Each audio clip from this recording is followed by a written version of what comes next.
A cracked lot, a sidewalk sunk into soggy clay, a backyard whose soil crumbles like stale bread. That's the image many of us know. Ground that looks, feels, and behaves as if life has left it. Decades of heavy tillage, compacting machinery, and quick-fix chemistry can leave patches of land biologically poor, hard as brick, and slow to drink the rain. But there's another image that follows. A single strip of sunflowers, a field of buckwheat in full bloom, daikon radishes that have ripped channels through the clay, and the same plot slowly breathing again. You don't need a warehouse of synthetic inputs to begin reviving dead soil. You need soil-aware plants, 10 ordinary species that act like living machines, rebuilding structure, feeding microbes, capturing nutrients, and inviting pollinators back to the party. If this sounds like the kind of hands-on guide you want to try, subscribe now. There's a free one-page starter list in the description to help you pick the first plant for your patch. So why does soil go dead? Compacting gear and foot traffic crush the pore spaces that hold air and water. Long-term reliance on fertilizers can starve the microbial life that converts nutrients into forms plants can use. Erosion and exposed surfaces strip away the dark, crumbly layer that makes soil sponge-like and fertile. The result is a surface that sheds water, resists roots, and slowly loses the memory of what once grew there. The fix isn't mysterious. Reintroduce living roots, return organic matter, and let the soil's tiny technicians, bacteria, fungi, and invertebrates, rebuild the structure from the bottom up. Below are 10 plants that do exactly that, each with a clear mechanism, a practical use, and a short caution to keep the work safe and local. Sunflower. Imagine a field of towering faces that open to the sun. Below them, a taproot that behaves like a living jackhammer. Sunflowers send deep, sturdy roots down into compacted layers, fracturing dense soil and creating channels for water and roots of following crops.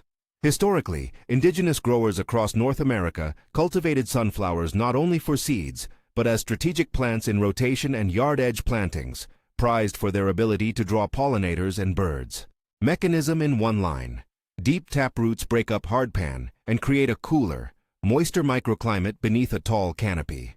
Practical use. Plant sunflowers on a compacted patch in mid-spring to open the subsoil, and then follow with a cover crop or a shallow-rooted vegetable the next season. Caution. In small urban plots, be mindful of where the tall stems will cast shade, and remove mature seed heads if volunteer seedlings become a nuisance the following year. Mustard. Cover mustard. Mustard family plants are quick to grow and produce a flush of pungent biomass. Farmers have long used certain mustards as a green fumigant in rotations because compounds released by the roots and decomposing tissue can reduce populations of certain soil pests like nematodes. Historically, mustard beds have been recorded in European and Asian garden traditions as a fast green manure. Mechanism in one line. Rapid biomass and root compounds suppress weeds and some soil pests, while adding organic matter when incorporated. Practical use. Sow mustard in early summer as a short-term cover crop to outcompete weeds, and then till it under before seed set to feed soil microbes. Caution. The same bioactive compounds that help suppress pests can affect sensitive seedlings, so allow a few weeks of breakdown before planting vulnerable crops. And do not assume mustard will neutralize heavy metals. Always test soils before considering phytoremediation. Clover. Low, dense, and leafy. Clover is the classic living carpet. For centuries, farmers and meadowkeepers have planted clover to hold soil, feed livestock, and return nitrogen to the pasture without a bag of fertilizer. Mechanism in one line. Symbiotic bacteria in clover roots fix atmospheric nitrogen into a form plants can use, while the dense canopy reduces erosion and shades bare ground. Practical use. Use red or white clover as a living mulch in orchards, between rows, or as part of pasture mixes to steadily feed soil and prevent runoff. Caution. Choose a clover species adapted to your local climate and grazing pressure. In some settings, clover can be outcompeted by aggressive grasses without proper establishment and management. Lupine. Lupines are the showy wildflowers you might see on roadside banks and poor slopes, and they're also hard-working soil builders. Some lupine species nod to a long history as food and soil enhancers in both European and indigenous seed lore, often appearing in poor rocky soils where other plants struggle. Mechanism in one line. Lupines form nitrogen-fixing partnerships and send deep roots that loosen poor soils, making them invaluable in early-stage restoration. Practical use. Sow lupine on low fertility slopes or marginal ground to kickstart a nitrogen bank and encourage a more diverse plant community. Caution. Several lupine species contain bitter compounds that deter grazing. Match the species to your purpose and avoid introducing non-local varieties that could behave invasively. Buckwheat. Plant buckwheat when you want results fast. It shoots up, blankets the ground, and flowers within weeks, feeding bees while shading out weeds. Across Asia and Europe, buckwheat was and is a go-to quick cover when fields need a fast, low-input fix. Mechanism in one line. Very rapid canopy closure suppresses weeds, provides quick biomass for microbes, and attracts pollinators. Practical use. Use buckwheat as a summer catch crop to smother weeds and produce a flush of organic matter that breaks down quickly when mowed or tilled in. Caution. Buckwheat is frost sensitive. Time sowing to avoid an early freeze, and don't rely on it for long-term soil building without following it with deeper-rooted species. Alfalfa. Think of alfalfa as a long-term soil memory maker. Brought from Central Asia into Mediterranean and later European agriculture centuries ago, alfalfa's reputation for deep, persistent rooting made it a key plant in hay rotations and soil regeneration. Mechanism in one line. A very deep, fibrous root system accesses water and nutrients far below the surface, improving subsoil structure and feeding soil life over multiple years. Practical use. Where water access and persistence are desired, establish alfalfa as a perennial to rebuild deep profile structure and reduce erosion. It's excellent as part of a multi-year rotation. Caution. Alfalfa returns deep nutrients but can be costly to establish and requires correct rhizobia inoculation for best nitrogen benefits. In small urban patches, its persistence may crowd out other desired plants. Chicory. Blue summer flowers hide a plant with a miner's talent. Chicory's long taproot pulls up minerals from deeper layers and helps pastures winter better. Beekeepers and pasture managers have long appreciated chicory for its forage value and its role improving soil and livestock health in mixed swards. Mechanism in one line. Deep taproots mine minerals and create channels in compacted pasture, while foliage adds quality forage and organic matter. Practical use. Include chicory in pasture renovation mixes or in mixed species lawns to diversify root depths and help break up compacted layers. Caution. Some varieties respond poorly to prolonged wet soils. Match selection to local pasture conditions and watch for overuse in small home lawns where chicory might stand out from desired grass species. Hairy vetch. Vetch has been grown for centuries as a cover crop and soil builder. It's a favorite in organic rotations because of the steady green mulch it produces. Mechanism in one line. Hair vetch fixes nitrogen in its roots while creating a dense, weed-suppressing cover that, when terminated, feeds the following crop. Practical use. Sow hairy vetch in fall in temperate zones as an overwintering cover.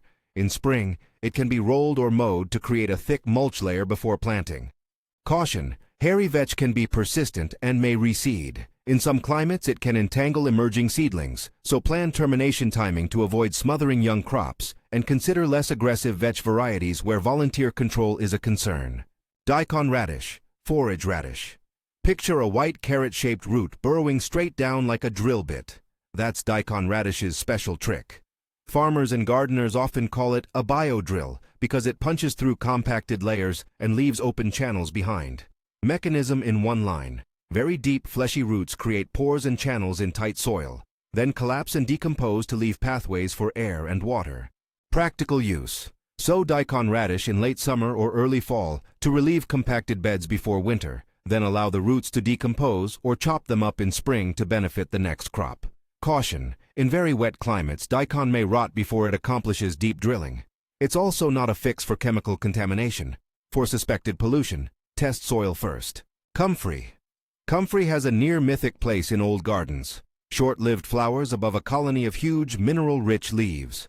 Monastery gardens and cottage plots historically cultivated comfrey for its ability to concentrate nutrients in deep roots and produce a fast, nutrient-dense leaf harvest. Mechanism in one line. Deep, long-lived roots mine nutrients and accumulate them in leaves that can be cut and used as a high-quality mulch or compost accelerator. Practical use. Grow comfrey near fruit trees or beds. Harvest leaves regularly to create an easy, nutrient-rich mulch that speeds decomposition and feeds the soil. Caution.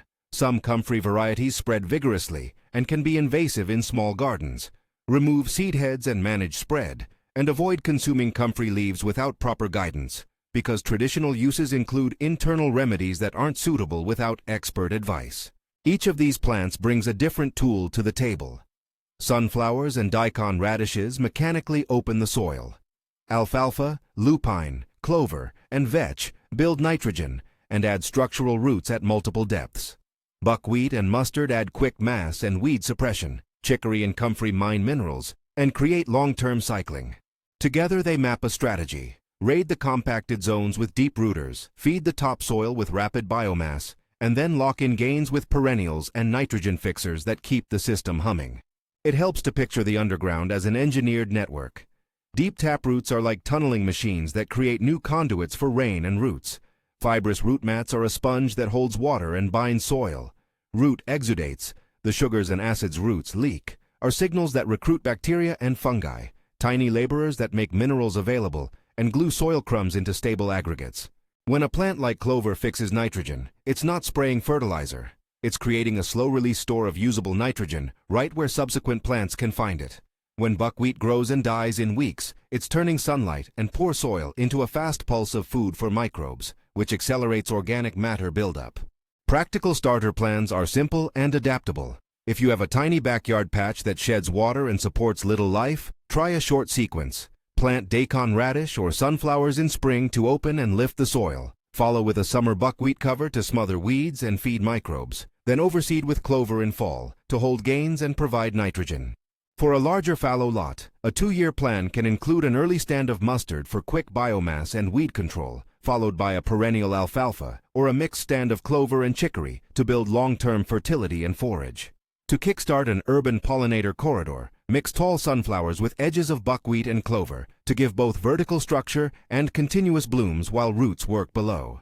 A few cautions keep the work productive and safe. If the lot in question has a history of industrial use, old painted surfaces, or nearby traffic-related contamination, get a soil test before assuming safe reuse.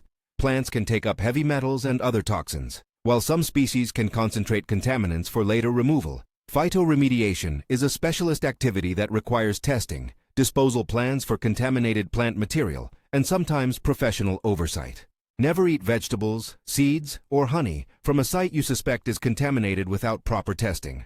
Also choose local adapted varieties. What thrives in one county may flounder a few miles away. Be mindful of species that can reseed aggressively. Hairy vetch and comfrey are incredibly useful, but deserve management to prevent unwanted spread. When in doubt, check with your local extension office or a soil scientist for region-specific guidance. Throughout the process, the measurements to watch are simple. Does water sink in faster? Do roots travel more freely? Is the surface losing its dusty crust and beginning to smell faintly earthy? That fungal, rich scent that signals life? Those are the early wins. Infiltration, easier root growth, and the first rise in organic matter. Microscopically, the changes are dramatic. Microbial life rebounds when it has a pulse of fresh carbon from roots or decomposing biomass. That revived microcommunity starts cycling nutrients more efficiently, reducing the need for frequent synthetic inputs if the goal is healthy, resilient soil. Now picture the transformed lot, the cracked crust replaced by a dark, friable surface, bees hunting among buckwheat flowers, swallows perching on sunflowers, a child running a hand through soil that leaves the fingers dark and crumb-coated, not powdery. The visible change is only part of it. Beneath, the soil is warmth-regulated, better at storing summer rains for fall crops, and softer for roots to explore.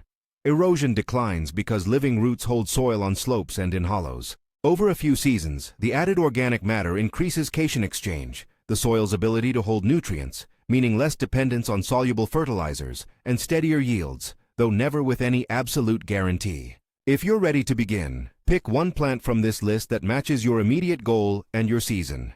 Need quick cover and pollinators this summer? Buckwheat and sunflowers. Got compacted soil and want immediate mechanical improvement? Try daikon radish or sunflowers. Renovating pasture? Blend chicory with clover and a nitrogen fixer like lupine. Want a near-permanent improvement with deep water access? Think alfalfa. Plant small, observe, and keep notes. Dates of planting and termination, weather, and how soil behaves after rain. Share what you learn. The best solutions often travel fastest when gardeners and stewards report back from real sites. Finally, Here's a practical safety checklist. Test suspect sites before using them for food. Avoid eating any plant material from a tested contaminated site. Choose locally adapted varieties and check for invasive potential before planting. Avoid planting in protected natural areas without permission, and consult experts for heavy contamination or complex remediation scenarios. This is an invitation more than a campaign. Pick one of these 10, plant it this season on a small patch, and watch the soil begin to remember. Planting is the first step. Observation and modest experimentation are the next. Take a short video of your patch on day 1 and again in a few weeks. Then share it with the community using the hashtag in the description.